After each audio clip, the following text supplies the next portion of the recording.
आतंक के खिलाफ दुनिया भारत के दिखाए रास्ते पर चल रही है। रूस में आतंकवाद के खिलाफ ज्वाइंट मिलिट्री ड्रिल जारी है। 17 देशों के इस आतंकवाद विरोधी युद्धाभ्यास में हिंद के शूरवीरों का दम देखकर पूरी दुनिया हैरान है।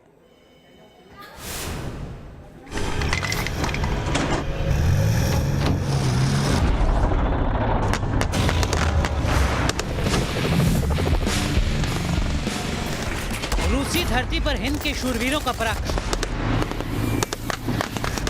ज़ेपाड युद्धाभ्यास में भारतीय वीरों का जल। हर तरफ बरसता बर्फ, बम धमाकों से कांपती धरती और हिंद के वीरों की जाबाजी से कांपते दुश्मन। रूस में जारी मिलिट्री एक्सरसाइज में 17 देशों के फौजियों के बीच अपना दमखम दिखा रहे ये हैं हिंदुस्तानी शेर। ज़ेपाड युद्धाभ्यास में इंडियन आर्मी की जाबाजी से हर कोई हैरान है। रूस में नगा इन्फेंट्री के करीब 200 जवानों का दमखम जिसने भी देखा उसने दांतों तले उंगलियां दबाई। भारतीय सेना के मैकेनाइज्ड फोर्सेस रूस के निजनी में दुश्मन का हमला नाकाम करने का तजुर्बा हासिल करने में जुटी है। इस एक्सरसाइज में हमने एक डिफेंसिव लाइन अख्तियार किया है और दुश्मन के एडवांसिंग फोर्सेस पर भारी तादाद में फायर करने का टास्क हमें मिला है। इस एक्सरसाइज में हमें बेहतरीन एक्सपीरियंस प्राप्त हुआ है, जो कि कई देशों के साथ कोऑपरेट करके काम करने का मौका मिला है। इस युद्धाभ्यास की अहमियत का अंदाजा इस बात से लगाया जा सकता है कि खुद रूसी राष्ट्रपति पुतिन 13 सितंबर को इस युद्धाभ्यास के गवाह बने। रूस के मुताबिक इस ड्रिल का मकसद आतंकियों के खिलाफ कार्रवाई का अभ्यास करना है। 16 सितंबर तक चलने वाले इस युद्धाभ्यास में 2 लाख सैन्यकर्मी शामिल हो रहे हैं। भारतीय सैनिकों के दमदार प्रदर्शन के बीच चीन और पाकिस्तान के कलेजे पर सांप लौट रहा है। रूस के 17 देशों की मिलिट्री ड्रिल में हिंदुस्तान का शामिल होना मोदी सरकार की डिफेंस डिप्लोमेसी। दरअसल ऐसे युद्धाभ्यास सिर्फ डिफेंस डिप्लोमेसी तक ही सीमित नहीं होते, बल्कि इनके जरिए मोदी सरकार कुछ अहम संदेश भी दुनिया और खासकर उन देशों को दे रही है जो भारत से तनातनी पाले बैठी। भारतीय सेना की दुनिया के अलग अलग देशों के साथ मिलिट्री एक्सरसाइज अभी और लंबी चलनी है। यानी भारत की डिफेंस डिप्लोमेसी और डिफेंस कैपेसिटी दोनों को बेहद सधीर रणनीति के तहत आगे बढ़ाया जा रहा है। Zee News Nation. Super power America तूफान की मार से बेहाल है। निकोलस हरिकेन ने 100 किलोमीटर की रफ्तार से टेक्सास में टच डाउन किया है।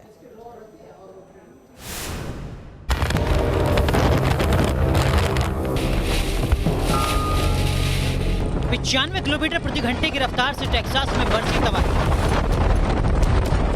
निकोलस हरिकेन ने अमेरिका में मचाया हाहाकार। टेक्सास, मैक्सिको और लुइसियाना भारी बारिश से बेहाल। तूफानी बारिश से सैलाब का बढ़ा खतरा।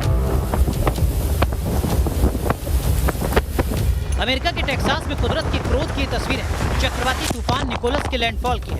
कैटेगरी लेवल 1 के इस तूफान से टेक्सास, मैक्सिको और लुइसियाना में जोरदार बारिश हो रही है।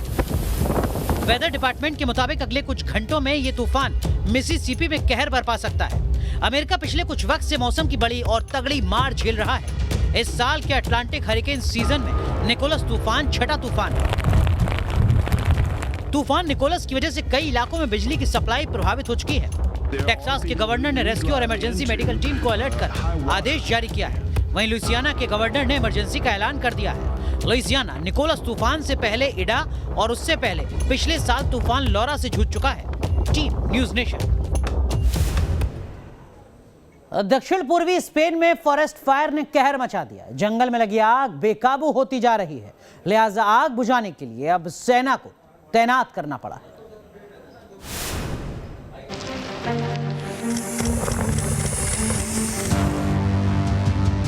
स्पेन में फॉरेस्ट फायर से हाहाकार मची। 19,000 एकड़ में फैली ये आग लगातार बढ़ती जा रही है। जंगल की इस आग ने 2,500 से ज्यादा लोगों को घर छोड़ने पर मजबूर कर दिया है।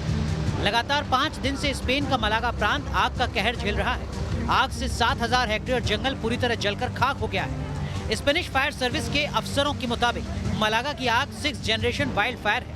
इसकी वजह पृथ्वी पर बदलती जलवायु है, जिसे रोकना मुश्किल है। आग इतना भयंकर रूप ले चुकी है कि उसकी रोशनी से रात के वक्त आसमान भी लाल हो जा रहा है। जो लोग जंगल से दूर रहते हैं उनके अंदर भी इतना डर बैठा हुआ है कि वो घर बार छोड़कर रिलीफ सेंटर्स की तरफ जा रहे हैं। स्पेन में 8 सितंबर को पहली बार जंगलों में आग लगने की घटना सामने आई थी। और एक हफ्ते से भी कम वक्त में पहाड़ियों पर खड़े ये जंगल धधकने लगे। सेना की तरफ से रेस्क्यू और आग बुझाने की कार्रवाई में आर्मी जवान जुट गए हैं। मिलिट्री के प्लेन और हेलीकॉप्टर न सिर्फ आसमान से पानी और एंटी फायर केमिकल बरसा रहे हैं, बल्कि जंगलों के नजदीक की बस्तियों से लोगों को भी निकाल रहे हैं। Team news nation. और अब बात प्रधानमंत्री नरेंद्र मोदी के अलीगढ़ दौरे की। राजा महेंद्र प्रताप सिंह के नाम पर यूनिवर्सिटी के शिलान्यास के इस मौके पर प्रधानमंत्री नरेंद्र मोदी ने कई अहम बातें की, लेकिन राजनीतिक जानकार पीएम मोदी के आज के इस दौरे के राजनीतिक मायने निकाल रहे हैं यूपी विधानसभा से जोड़कर। राजा महेंद्र प्रताप सिंह, राजा महेंद्र प्रताप सिंह। पीएम नरेंद्र मोदी ने अलीगढ़ में अपने भाषण को ये नारा लगवाते हुए खत्म तो किया, लेकिन पूरे पश्चिमी उत्तर प्रदेश में एक नए सियासी संदेश का आगाज कर दिया। बड़ा मास्टर स्ट्रोक खेल दिया। कल्याण सिंह जी हमारे साथ होते तो राजा महेंद्र प्रताप सिंह राज्य विश्वविद्यालय और डिफेंस सेक्टर में बन रही अलीगढ़ की नई पहचान को देखकर बहुत खुश हुए होते और उनकी आत्मा जहां भी होगी हमें आशीर्वाद देती होगी। अलीगढ़ में पीएम मोदी यूं तो राजा महेंद्र प्रताप सिंह के नाम पर बन रही यूनिवर्सिटी के शिलान्यास के लिए पहुंचे थे, लेकिन उनके संबोधन से साफ था कि वो चुनावी मोड में आ चुके हैं। प्रधानमंत्री नरेंद्र मोदी ने उत्तर प्रदेश विधानसभा चुनाव के लिए बिगुल पश्चिमी उत्तर प्रदेश के अलीगढ़ से फूंक दिया है। जब मंच पर मोदी आए तो दो बातों पर जोर देते रहे। एक तरफ वो किसानों को संतुष्ट करने की कोशिश करते रहे, तो दूसरी तरफ ये संदेश भी देते रहे कि उनकी सरकार और योगी की सरकार विकासवाद के एजेंडे को लेकर आगे चल रही है। राजा महेंद्र प्रताप के जरिए जाटों को संदेश दिए तो चौधरी चरण सिंह का नाम लेकर किसानों को संदेश देने की कोशिश की कि सरकार किसानों के खिलाफ नहीं है और 80% किसानों के हक में सरकार आज भी खड़ी है। पश्चिमी यूपी की 50 से ज्यादा सीटों पर जाट समुदाय निर्णायक भूमिका में है। 2017 के चुनाव में बीजेपी ने इसी समीकरण को साध कर इस इलाके की 68 सीटों में से 59 सीटों पर बम्पर जीत हासिल की थी। बीजेपी 2022 के चुनाव में पश्चिमी उत्तर प्रदेश में फिर से यही कामयाबी दोहराने की कोशिश कर रही है। इस क्षेत्र को नेतृत्व प्रदान करने वाले और उस कालखंड में भी शिक्षा और समाज सेवा के लिए अलग जगाने वाले राजा महेंद्र प्रताप सिंह को पश्चिमी उत्तर प्रदेश कभी विस्मृत नहीं करता। प्रतीकों की राजनीति के माहिर पीएम मोदी ने अलीगढ़ से पूरे पश्चिमी यूपी की नब्ज पकड़ने की कोशिश की। कैराना, शामली जैसे शहरों से कुछ साल पहले हिंदुओं के पलायन के दावे किए गए थे। इस पर भी उन्होंने इशारों ही इशारों में बात की और योगी सरकार के आने पर माहौल सुधरने का दावा किया। जो माहौल था उसमें कितने ही लोगों को अपना पुश्तैनी घर छोड़ना पड़ा, पलायन करना पड़ा। आज यूपी में कोई अपराधी ऐसा करने से पहले 100 बार सोचता है। राजा महेंद्र प्रताप सिंह के नाम पर यूनिवर्सिटी खोलने की मांग कई साल से उठती रही है, लेकिन चुनाव से पहले योगी सरकार के इस दाव ने विपक्ष के लिए नई चुनौती पेश कर दी है। Team news nation. निश्चित रूप से पूरे एक छोटा सा ब्रेक, तुरंत हाजिर। कोरोना को हराने के मकसद से पूरे देश में वैक्सीनेशन तेज रफ्तार से चल रहा है, लेकिन इन सब के बीच उत्तर प्रदेश में वैक्सीनेशन के जो आंकड़े आ रहे हैं वो सिर्फ देश नहीं बल्कि दुनिया के लिए एक मिसाल बन रहे हैं। और इस बीच लखनऊ में कोरोना के वैक्सीनेशन को कैसे और ज्यादा तेज रफ्तार दी जाए, इसके लिए बाकायदा मोबाइल वैन के इस्तेमाल की शुरुआत हो चुकी है। रिपोर्ट देखिए।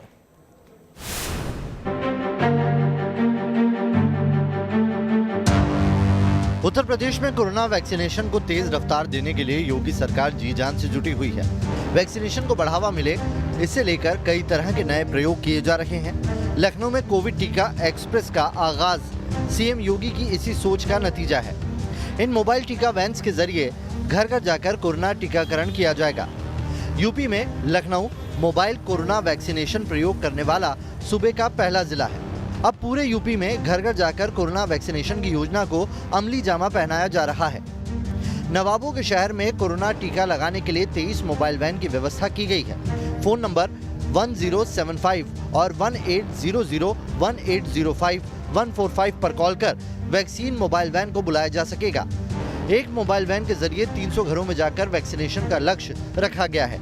लोकल इलाकों में 2 वैक्सीनेटर, 2 डेटा ऑपरेटर और 1 डॉक्टर की टीम मौजूद रहेगी। मोबाइल वैक्सीनेशन वैन्स को केयर इंडिया और स्वास्थ्य विभाग और जिला प्रशासन के माध्यम से आज प्रारंभ किया जा रहा है। ऐसे 23 मोबाइल वैन्स हैं जो प्रत्येक क्षेत्रों में, ग्रामीण क्षेत्रों में हम 2-2 दे रहे हैं और हर एक CHC शहरी क्षेत्रों में 1-1 ऐसे मोबाइल वैन्स दे रहे हैं जो प्रतिदिन 300 के औसतन अतिरिक्त टीकाकरण करेंगे। उत्तर प्रदेश कोरोना वैक्सीनेशन को लेकर नए रिकॉर्ड बना रहा है। यूपी में 18 साल से ज्यादा उम्र के 48% आबादी को कोविड-19 का कम से कम 1 टीका लग चुका है। 12 सितंबर तक सूबे में पहली खुराक लेने वालों की संख्या 7 करोड़ 22 लाख से ज्यादा हो गई है। इस तरह प्रदेश में कुल कोविड वैक्सीनेशन 8 करोड़ 69 लाख से अधिक हो गया है। ये किसी एक राज्य में हुआ सबसे ज्यादा टीकाकरण है। साफ है, यूपी ने वैक्सीनेशन के मामले में दूसरे राज्यों को पीछे छोड़कर नया रिकॉर्ड बनाया है। देश में कम आबादी वाले कई राज्यों ने कोरोना वैक्सीनेशन में अहम कामयाबी हासिल की है। लिहाजा अब फोकस यूपी, बिहार और मध्य प्रदेश जैसे बड़े राज्यों पर है। टीके की लगातार और बेरोक सप्लाई के बाद अब देश के बड़े राज्य वैक्सीनेशन को लेकर महाअभियान में जुट गए हैं। Team news nation. लाख टके की बात में वक्त एक छोटे से ब्रेक का है, लेकिन ब्रेक के बाद जब लौटेंगे तो पाकिस्तान की साजिश से जुड़ा बड़ा खुलासा करेंगे।